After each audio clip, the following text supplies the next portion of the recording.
La croissance permet un accroissement de la production de biens et de services.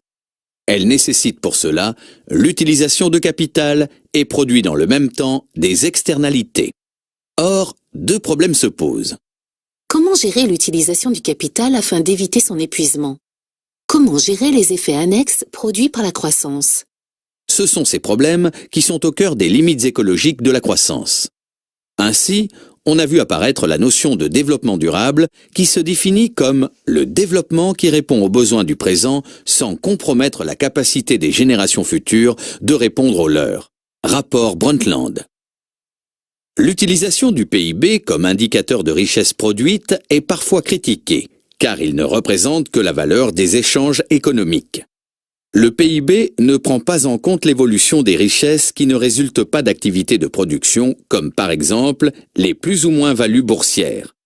Les activités bénévoles ou domestiques sont également exclues de la mesure du PIB.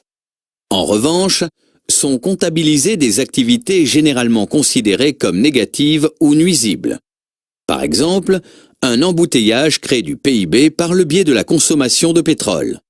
Le PIB ne reflète ni la nature de l'activité économique, ni son impact environnemental. Le premier impact de la croissance sur l'environnement est lié à la surpopulation de la planète et à la consommation de ses habitants. Des prévisions démographiques indiquent que l'on pourrait dépasser le cap des 9 milliards d'habitants sur Terre d'ici 2050. Or, l'évolution de la démographie et celle des ressources naturelles évoluent en sens inverse.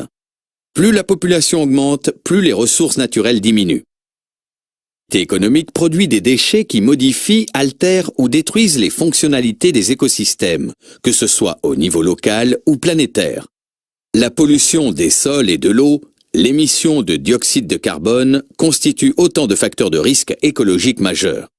Par exemple, le réchauffement climatique dû aux gaz à effet de serre a des répercussions sur la biodiversité, la fonte de glaciers et de la banquise. De plus, de nombreux accidents technologiques ont eu lieu au cours du siècle dernier. Explosion d'un réacteur nucléaire à Tchernobyl en Ukraine en 1986, l'accident à la centrale nucléaire de Fukushima au Japon en 2011, les marées noires comme Erika en 2002. Sans déposant les éléments au bon endroit, reconstituer le schéma des 3 piliers du développement durable. Félicitations pour cette bonne réponse.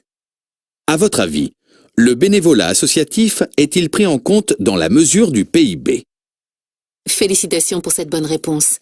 Le bénévolat associatif est exclu de la mesure du PIB.